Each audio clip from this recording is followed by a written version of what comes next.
جملہ اسمیہ میں تاکید پیدا کرنا۔ عربی زبان میں جملہ اسمیہ میں زور پیدا کرنے کے لیے دو الفاظ ملتے ہیں، دونوں الفاظ حروف ہیں۔ حروف جمع ہے حرف کی، اور حرف سے مراد کلمہ کی قسم ہے۔ کلمہ کیا ہے؟ بامعنی لفظ ہے۔ پہلا حرف ہے جی لام، یہ بھی حرف ہے، جملہ اسمیہ کے شروع میں اسے لے کر آئیں گے، اس سے زور پیدا ہو جائے گا۔ اس کا نام پھر ہم نے رکھ دیا لام تاکید۔ لام تاکید پر ہمیشہ زبر آتی ہے، چاہے یہ ناؤنس کے ساتھ استعمال ہو، چاہے یہ پروناؤنس کے ساتھ استعمال ہو۔ دوسری بات، نہ تو لام تعریف اسم کے اعراب کو بدلتا تھا، اور نہ ہی لام تاکید اسم کے اعراب کو بدلے گا۔ اعراب نہیں چھیڑنا ان دونوں نے۔ زور پیدا کرنے کے لیے جملہ اسمیہ کے شروع میں لام تاکید لگانا پڑے گا۔ لزید صالح، واقعی زید نیک ہے، بلا شبہ زید نیک ہے، بے شک زید نیک ہے، یقیناً زید نیک ہے۔ یہ سارے ترجمے آپ اس جملے کے کر سکتے ہیں۔ دوسرا حرف جو ہے انا، جملہ اسمیہ کے شروع میں آتا ہے اور جملہ اسمیہ میں زور پیدا کرتا ہے، اور دونوں سے ایک جیسا زور پیدا ہوتا ہے۔ ان دونوں میں سے انا کا استعمال بہت زیادہ ہے۔ میں نے کہا زید صالح،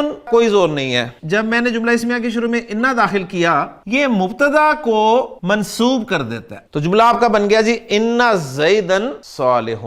خبر کو کچھ نہیں کہتا، یہ جملے پر قابو بھی پا لیا۔ اس نے کہا کہ اب یہ زید جو ہے نا، اب یہ مبتدا شبتدا کوئی نہیں ہے، تو گرامر کی اصطلاح میں اس کو اب انا کا اسم کہا جاتا ہے۔ خبر کو بھی یہ اپنی خبر بنا لیتا ہے اور کہتا ہے کہ یہ میری خبر ہے، تو گویا صالح کو اب ہم کہیں گے انا کی خبر۔ الولد صالح، لڑکا نیک ہے۔ لام کو ہم نہیں کر رہے کیونکہ جس کا اثر ہے اس کو ہی دیکھتے ہیں۔ انا میں داخل کر رہا ہوں، الولدو کو الولدہ کر دے گا۔ ان الولد صالح، الولدانی صالحانی، دو لڑکے نیک ہیں۔ انا داخل کیا جی، الولدانی کیا ہو جائے گا؟ ولدینی، ماشاءاللہ۔ ان الولدین صالحانی۔ المسلمون صادقون، مسلمان سچے ہیں۔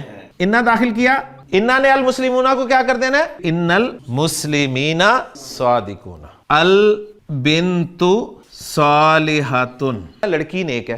انا میں نے داخل کیا شروع میں، ان البنت صالحۃ، واقعی لڑکی نیک ہے۔ البنتانی صالحتانی، دو لڑکیاں نیک ہیں۔ انا داخل کیا تو البنتانی کیا ہو جائیں گی؟ البنتینی۔ ان البنتینی صالحتانی۔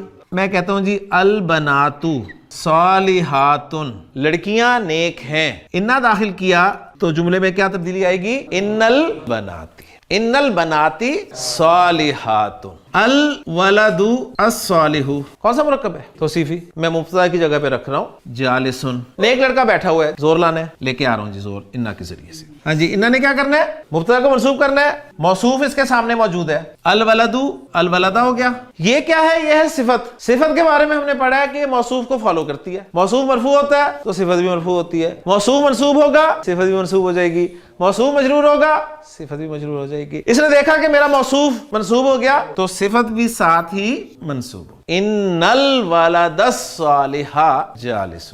ولد زید، کون سا مرکب ہے؟ مرکب اضافی، مبتدا کی جگہ پہ لا رہا ہوں صادقن۔ انا شروع میں رکھا، انا نے کیا کرنا ہوتا ہے؟ منصوب کرنا ہوتا ہے۔ مضاف مضاف الیہ میں زید صاحب تو مجروری ہوتے ہیں ہمیشہ، جو مرضی ہو جائے وہ انہوں نے مجروری رہنا ہے۔ ہاں مضاف صاحب جو ہیں وہ اپنا اعراب بدلتے رہتے ہیں۔ مبتدا کی جگہ پہ وہ مرفوع تھے، انا آیا تو اب انا کو دیکھ کے وہ منصوب ہو گئے۔ ان ولد زید صادقن، واقعی زید کا لڑکا سچا ہے۔ میں نے اشارہ کر کے بھی کہا کہ جی حاضل ولدو، یہ لڑکا صالح نیک ہے۔ نہیں مانتے آپ؟ مجھے زور لانا پڑے گا۔ انا جب میں اس کے شروع میں لے کے آیا تو حاضل ولدو مرکب اشاری ہے نا، اس میں اشارہ کے بعد الف لام والا اسم نظر آئے تو وہ مرکب اشاری ہوتا ہے۔ اب انا نے کیا کیا؟ انا نے حاضہ کو منصوب کیا، حاضہ منصوب ہوا تو حاضہ ہی رہا۔ مرکب اشاری میں اشارہ اور مشار الیہ دونوں کا اعراب سیم ہوتا ہے، تو جب انا آیا تو حاضہ کا اعراب بدل گیا، منصوب ہو گیا، لیکن وہ منصوب ہمیں نظر نہیں آ رہا ہے منصوب۔ مشار الیہ وہ کیسے مرفوع رہے گا؟ وہ بھی منصوب ہوگا، لہذا الولد الولدہ بن جائے گا، تو جملہ بن گیا ان حاذا الولد صالح۔ میں نے کہا زید صالح، آپ نے کہا کوئی زور نہیں ہے۔ مجھے زور لانے کے لیے کہنا پڑا ان زیدن صالح، آپ مان گئے کہ ہاں بھئی کوئی زور ہے۔ لیکن ہوتا ایسے ہے، جو مخاطب ہوتے ہیں نا ان میں سے کچھ ایسے ہوتے ہیں جو ابھی بھی نہیں مانتے، وہ کہتے ہیں کوئی اور زور۔ اب زور کے لیے میرے پاس دو ہی حروف ہیں جی، انا اور لام۔ اب جہاں پر ایک استعمال کرنے سے بھی لوگ نہ مان رہے ہوں تو میرے پاس حل یہ ہے کہ مجھے دونوں استعمال کرنے پڑیں گے۔ شرط یہ ہے کہ انا شروع میں لاؤں گا اور لام کو آگے لے جاؤں گا، تو انا زیدن صالح میں انا میں نے داخل کر دیا شروع میں، تو لام میں نے استعمال کیا صالح کے ساتھ، اور یہ ہمیں پتا ہے کہ لام جو ہے لام تاکید یہ کوئی اعراب تبدیل نہیں کرتا۔ یہ ڈبل زور آپ محسوس کریں گے جملے کے الفاظ کے ذریعے سے، ترجمے میں شاید آپ کو یہ چیز لانی مشکل ہو جائے۔ انا زیدن لصالح، اب جو نہیں مان رہے تھے ان میں سے بھی آدھے مان گئے، لیکن ایک دو ابھی بھی دیکھ رہے تھے، انہیں کچھ اور زور چاہیے تھا۔ اب میرے پاس ایک اور طریقہ تھا زور لانے کا کہ یہ جو جملہ تھا نا انا زیدن لصالح،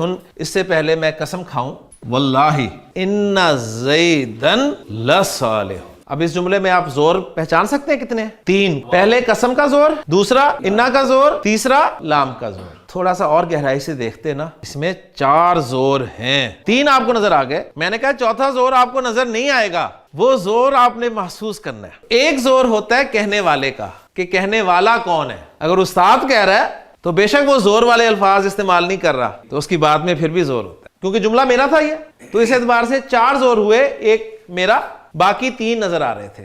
والعصر ان الانسان لفی خسر، پہلا زور کلام اللہ، لہٰذا اللہ نے پہلے تو قسم کھائی، کس کی قسم کھائی؟ زمانے کی، اور اللہ جب قسم کھاتا ہے تو بطور گواہ پیش کرتا ہے کہ زمانہ گواہ ہے۔ کس بات کی گواہی دے رہا ہے؟ جو میں بات آگے کرنے لگا ہوں اس بات کی گواہی زمانہ دے رہا ہے، کیونکہ زمانے نے دیکھا ہے ایسا ہوتے ہوئے۔ دوسرا زور انا کا اثر بھی دیکھ لیں، الانسانہ منصوب ہوا ہوا ہے۔ اگلا زور لام آ گیا، اور پھر ذرا مزید دیکھیں فی خسرن، فی نے تو جاری دینا ہے نا، مقصود کیا ہے بتانا؟ مقصود بتانا یہ ہے انسانو فی الخسر، انسان گھاٹے میں ہے۔ تو دیکھیں میں اس پر انا داخل کروں، الانسانو الانسانہ ہو جائے گا، ڈبل زور کے لیے میں اس کے شروع میں زیادہ لام لے آؤں گا تو میرا جملہ بنے گا ان الانسان لفی الخسر۔ لیکن اللہ تعالیٰ نے خسر کو بھی نکرہ استعمال کیا، اور جب نکرہ لایا جاتا ہے عربی زبان میں تو پھر خسر سے مراد بہت بڑا نقصان ہے، کوئی معمولی نقصان نہیں ہے مراد۔ اللہ تعالیٰ فرما رہے ہیں والعصر ان الانسان لفی خسر،